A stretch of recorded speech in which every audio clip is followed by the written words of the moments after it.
Halo teman-teman, perkenalkan nama saya Neta dari kelas 11 MIA 2, SMA Negeri 1 Langke Rembong. Di pembelajaran sebelumnya, kita sudah belajar tentang sistem koordinasi atau sistem saraf dan juga alat-alat indera pada manusia. Maka di pembelajaran kita kali ini, kita akan belajar tentang NAPSA atau singkatan dari narkotika, psikotropika, dan zat adiktif.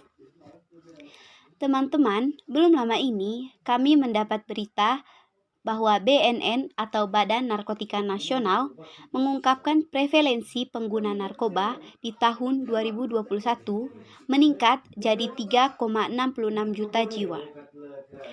Angka ini cukup memprihatinkan, mengingat penyalahgunaan obat-obatan terlarang yang dikenal dengan NAPSA menciptakan berbagai kerugian, mulai dari biaya pengobatan dan perawatan yang meningkat, diikuti dengan angka kejahatan dan kekerasan yang juga meningkat.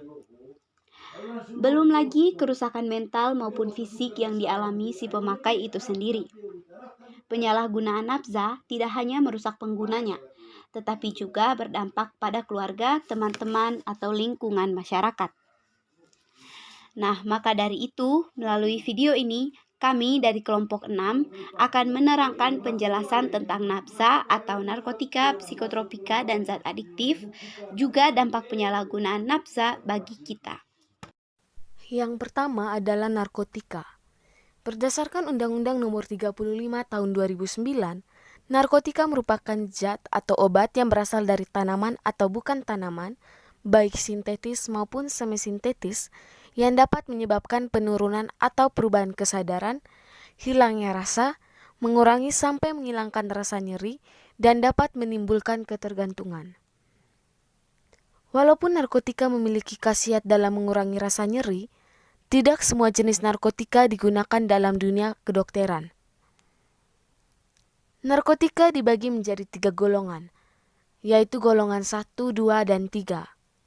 Golongan 1 merupakan jenis narkotika yang tidak boleh digunakan dalam medis. Golongan ini hanya boleh digunakan untuk kepentingan penelitian. Sedangkan untuk medis hanya diperbolehkan menggunakan jenis narkotika golongan 2 dan 3. Penggunaannya juga harus sesuai dengan resep dokter atau sesuai dosis. Penggunaan di luar dosis menyebabkan ketergantungan dan overdosis yang berujung pada kematian. Ini adalah contoh narkotika golongan 1, 2, dan 3. Contoh narkotika golongan 1 yaitu ganja, heroin, kokain, morfin, dan opium. Contoh narkotika golongan 2 yaitu petidin, benzetidin, dan beta-metadol. Contoh narkotika golongan 3, kodein dan turunan. Yang kedua adalah psikotropika. Menurut Undang-Undang Nomor 5 Tahun 1997, psikotropika adalah zat atau obat, baik alamiah maupun sintetis, bukan narkotika, yang berkhasiat psikoaktif melalui pengaruh selektif pada susunan saraf pusat yang menyebabkan perubahan khas pada aktivitas mental dan perilaku. Dilansir dari BNN.go.id, psikotropika dibagi menjadi 4 golongan yaitu psikotropika golongan 1. Psikotropika golongan 1 memiliki potensi yang tinggi menyebabkan kecanduan. Jenis obat ini tidak untuk pengobatan, melainkan hanya sebagai pengetahuan saja. Contoh dari psikotropika golongan 1 diantaranya adalah LSD, DOM, dan ekstasi. Psikotropika golongan 2. Golongan 2 juga memiliki risiko ketergantungan yang cukup tinggi, meski tidak separah golongan 1. Pemakaian obat-obat ini sering dimanfaatkan untuk menyembuhkan berbagai penyakit. Penggunanya haruslah sesuai dengan resep dokter agar tidak memberikan efek kecanduan. Contoh psikotropika golongan 2 misalnya sabu atau metamfetamin, amfetamin, dan fenetilin. Psikotropika golongan 3. Golongan 3 memberikan efek kecanduan yang terhitung sedang. Namun begitu, penggunanya haruslah sesuai dengan resep dokter agar tidak membahayakan kesehatan. Jika dipakai dengan dosis berlebih, kerja sistem juga akan menurun secara drastis. Pada akhirnya, tubuh tidak bisa terjaga dan tidur terus sampai tidak bangun-bangun. Contoh dari zat golongan 3 diantaranya adalah mogadon, buprenorfina, dan amorbarbital. Psikotropika golongan 4. Golongan 4 memang memiliki risiko kecanduan yang kecil dibandingkan dengan yang lain. Namun tetap saja jika pemakaiannya tidak mendapat pengawasan dokter, bisa menimbulkan efek samping yang berbahaya termasuk kematian. Penyalahgunaan obat-obatan pada golongan 4 terbilang cukup tinggi. Adapun contoh dari golongan 4 diantaranya adalah Lexotan, pil koplo, sedativa atau obat penenang, hipnotika atau obat tidur, diazepam, dan nitrazepam. Yang ketiga adalah zat adiktif. Zat adiktif adalah zat-zat yang apabila dikonsumsi dapat menyebabkan ketergantungan atau adiksi atau ingin menggunakannya secara terus-menerus atau ketagihan.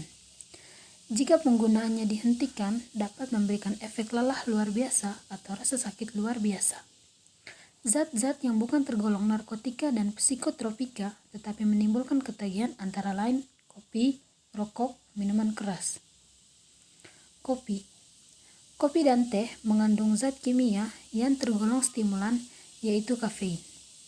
Kafein berkhasiat menstimulasi susunan saraf pusat dengan efek menghilangkan rasa lapar, letih, dan mengantuk. Kafein dapat meningkatkan daya konsentrasi dan suasana jiwa. Orang meminum kopi biasanya akan merasa segar setelahnya. Penggunaan berlebihan dapat mengakibatkan ketagihan. Jika tidak minum kopi, kepalanya akan terasa pusing. Ini menunjukkan orang tersebut telah mengalami ketergantungan. Minuman keras atau alkohol. Suatu minuman tergolong minuman keras jika di dalamnya terkandung alkohol. Dalam dunia medis, alkohol digunakan untuk membersihkan luka dan mensterilkan suntik dan alat-alat bedah dan penghilang rasa sakit saat disuntik dan operasi ringan. Alkohol yang diperdagangkan terdiri atas metanol, etanol, dan butanol.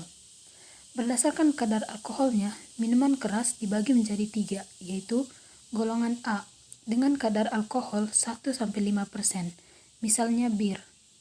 Golongan B dengan kadar alkohol 5-20%, misalnya anggur dan martini.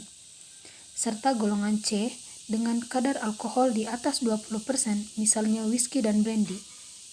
Orang yang minum alkohol dalam waktu lama akan menjadi ketergantungan. Rokok. Di dalam sebatang rokok terdapat kurang lebih 4.000 elemen dan setidaknya 200 diantaranya dinyatakan berbahaya bagi kesehatan. Beberapa racun utama dalam rokok adalah nikotin, tar, dan karbon monoksida. Nikotin adalah jenis obat perangsang yang dapat merusak jantung dan sirkulasi darah.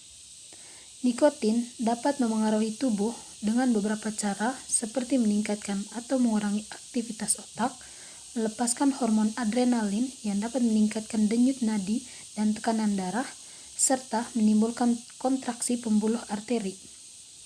Nikotin bersifat karsinogen dan mampu memicu kanker dan dapat memicu kanker paru-paru mematikan. Nikotin juga bersifat adiktif atau membuat penggunanya kecanduan dan sulit lepas. Tar adalah substansi hidrokarbon di dalam rokok yang bersifat lengket dan menempel pada paru-paru. Dan karbon monoksida adalah senyawa yang mengikat hemoglobin dalam darah, membuat darah menjadi tidak mampu mengikat oksigen. Dampak buruk penyalahgunaan nafsa. Yang pertama, dampak terhadap sistem regulasi atau sistem saraf. Dibagi lagi menjadi 3. Yang pertama, pengaruh buruk terhadap sistem saraf. Pecandu narkoba akan mengalami kemunduran daya pikir, lemah ingatan, pelupa, dan menjadi dungu, serta banyak berhayal atau halusinasi. Kelebihan dosis juga dapat menyebabkan kematian. Yang kedua, bahaya ketagihan atau kecanduan dan ketergantungan terhadap narkotika secara fisik dan psikis. Ketergantungan secara fisik, penderita merasa fungsi badannya tidak sempurna bila pemakaian narkoba dihentikan. Pecandu akan berusaha memenuhi keinginan untuk memakai narkoba agar dirinya merasa lega dan lebih baik. Padahal, perasaan lega itu bersifat semu atau sementara, dan akan timbul lagi apabila efek ketergantungan muncul lagi. Yang ketiga, penghentian penggunaan narkoba secara tiba-tiba akan menimbulkan gejala withdrawal atau biasa disebut sakwa. Gejala-gejalanya adalah gugup, cemas, gelisah, manik mata mengecil, sering menguap, dan badan menggigil atau demam. Pegal-pegal, kejang-kejang otot, diare, muntah, nafsu makan berkurang, pernapasan cepat, dan tekanan darah naik. Yang kedua, dampak pada kejiwaan bermacam-macam gangguan kejiwaan seperti gangguan jiwa berat, depresi, melakukan tindak kekerasan, dan perusakan, serta tidak peduli terhadap sekeliling. Otak merupakan bagian tubuh yang paling kompleks. Hampir seluruh aktivitas yang kita lakukan akan dipengaruhi oleh otak. Beberapa zat dalam narkoba menyerang otak dan sistem saraf pusat sehingga bisa perlahan-lahan merusak sistem saraf pusat. Dengan menggunakan narkoba dalam jangka yang panjang, hal ini akan mengganggu cara neuron mengirim, menerima, maupun memproses sinyal melalui neurotransmitter. Penggunaan narkoba seperti marijuana dan heroin dapat mengaktifkan neuron karena struktur kimianya serupa dengan neurotransmitter. Hal ini dapat menyebabkan otak menerima pesan abnormal melalui jaringan. Jika kondisi ini berlangsung terus-menerus, ada beberapa gangguan kesehatan mental yang kerap dialami oleh pengguna narkoba, mulai dari paranoia, depresi, gangguan kecemasan, gangguan panik, dan juga halusinasi. Nah, teman-teman, kita sudah mendengar penjelasan tentang nafza, jenis-jenisnya, juga dampak penyalahgunaan nafza bagi kita. Nafza yang ternyata punya manfaat untuk kesehatan, ternyata bisa sangat berbahaya jika sembarangan dikonsumsi. Nafza adalah hal yang sangat berbahaya bukan hanya bagi diri kita seorang, tetapi orang-orang di sekitar kita. Sehingga pemerintah kita mengaturnya di dalam undang-undang agar penggunaannya dibatasi dan diatur sebagaimana mestinya. Teman-teman, kita sudah sampai di penghujung video pembelajaran hari ini. Sekian dulu presentasi dari kami kelompok 6. Terima kasih sudah menyimak videonya. Akhir kata, mari kita jauhi narkoba agar bisa menjadi generasi yang lebih baik.